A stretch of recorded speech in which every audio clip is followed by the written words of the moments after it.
La Revolución Francesa fue el cambio social y político más importante que se produjo en Europa a finales del siglo XVIII. No fue solo importante para Francia, sino que sirvió de ejemplo para otros países, en donde se desataron conflictos sociales similares en contra de un régimen anacrónico y opresor, como era la monarquía. Esta revolución significó el triunfo de un pueblo pobre, oprimido y cansado de las injusticias sobre los privilegios de la nobleza feudal y del Estado absolutista. Durante el reinado de Luis XIV, Francia se hallaba bajo el dominio de una monarquía absolutista. El poder del rey y de la nobleza era la base de este régimen, pero en realidad el Estado se encontraba en una situación económica bastante precaria, que se agravó por el mal gobierno de Luis XV, bisnieto de Luis XIV, y que tocó fondo durante el reinado de Luis XVI. Francia vivía una crisis profunda, especialmente de infraproducción. El campo no producía lo suficiente y esto derivaría en hambre. Además, el Estado francés arrastraba un gran déficit y la sociedad francesa estaba insatisfecha. Eran conscientes de que su situación había empeorado gradualmente y querían un cambio.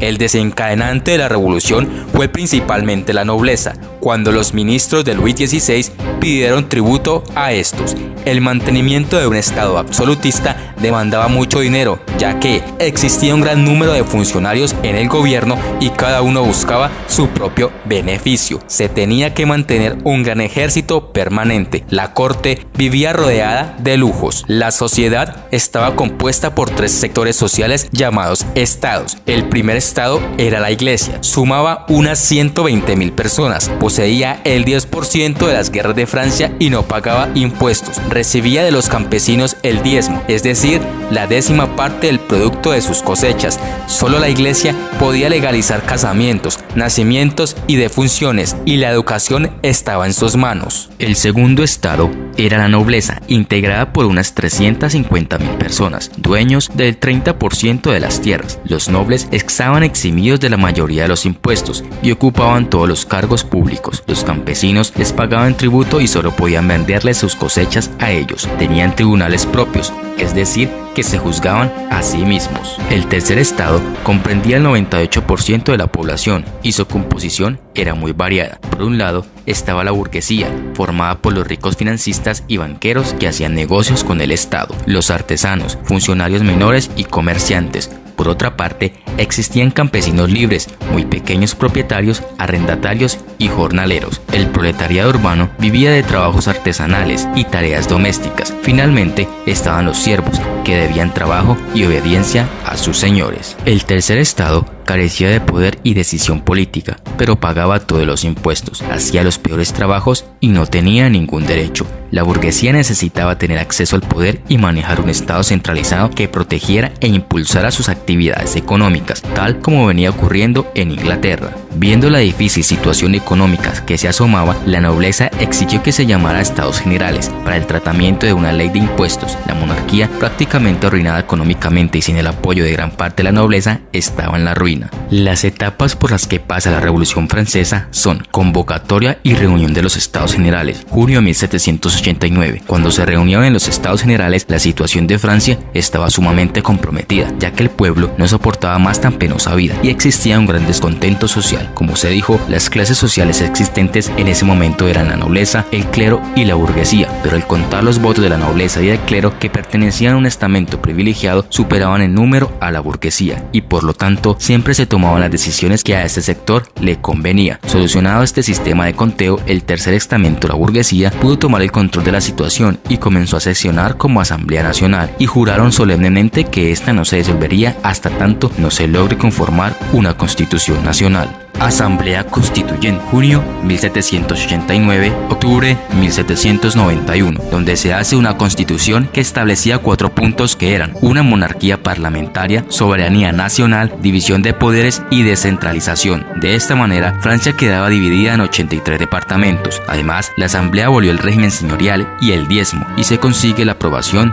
de la Declaración de los Derechos del Hombre y el Ciudadano, que establecería la abolición de los privilegios de unos pocos, la limitación del poder poder de la monarquía y daría una serie de derechos a los ciudadanos, sobre todo de libertad, de propiedad, de igualdad jurídica, de seguridad, de conciencia y de expresión. Esto define el ideario básico del espíritu revolucionario burgués. Durante este periodo ocurre la toma de la Bastilla, 14 de julio de 1789. La burguesía se vio apoyada por un gran sector explotado por la nobleza, los campesinos que en medio de una agitada multitud revolucionaria, saturados de injusticia y de hambre, se dirigen violentamente a la Bastilla, símbolo del régimen absolutista donde funcionaba como cárcel de los opositores el sistema de gobierno, y la toman por la fuerza. Esta demostración atemorizó a los partidarios del antiguo sistema y sirvió para inclinar la balanza en favor de los revolucionarios, desplazando así del poder a los nobles y partidarios del absolutismo. Asamblea Legislativa, octubre 1791, septiembre 1792. La labor fundamental de la Asamblea Legislativa fue la de dar leyes y normas jurídicas para gobernar mejor el país. Iniciaron sus trabajos el 1 de octubre de 1791 y bien pronto pudo apreciarse que los asambleístas estaban divididos en dos bandos: los constituyentes o fuldenses, quienes sostenían la aplicación estricta de la Constitución y el mantenimiento integral de los poderes del rey, pese a una de las más adversas circunstancias; los jacobinos, integrados por la mayor parte de los diputados de la región de la Gironda, que se inclinaban por el establecimiento del gobierno republicano, reduciendo en consecuencia en todo lo que fuera posible los poderes y atribuciones del rey.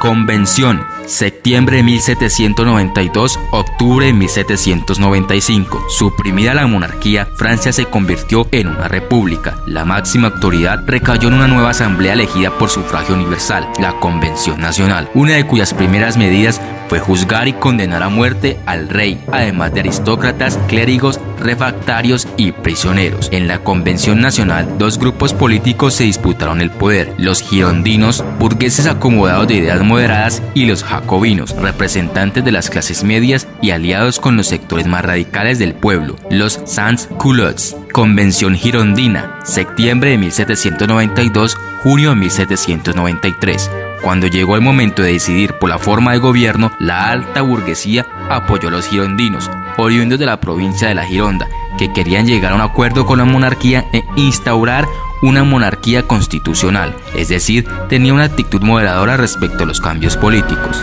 Convención Montañesa, junio 1793, julio 1794. La pequeña burguesía toma el poder en Francia. Fue el periodo en que la reina María Antonieta fue decapitada. Convención Termidoriana, julio 1794, octubre 1795. Se da un golpe de estado en Termidor y con ello la gran burguesía vuelve a poder. Se suceden las últimas revoluciones, pero el ejército lo soluciona en favor del gobierno. Francia se encuentra dentro de una crisis económica y una gran inestabilidad política, lo que conllevará a una intervención del ejército, en este caso a manos del general Napoleón Bonaparte. El Directorio, octubre 1795, noviembre 1799. Fue la última forma de gobierno de la Revolución Francesa. En este periodo se ponen las bases del régimen de los notables. Se llevan a cabo una serie de golpes de estado, los cuales culminan el 9 de noviembre de 1799, con el del 18 de Brumario, llevado a cabo por Napoleón Bonaparte y con el cual derroca al Directorio y establece el consulado.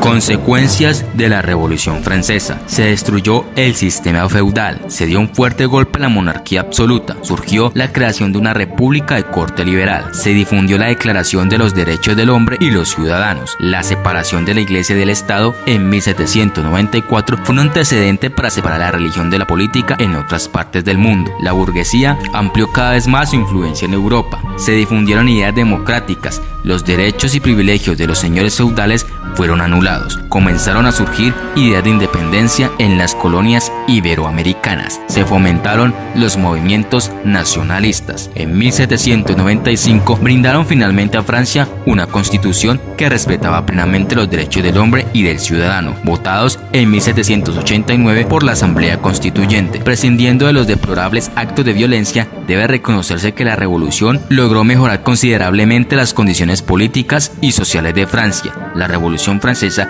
consiguió hacer triunfar los principios que habrían de cambiar radicalmente las condiciones sociales de la época.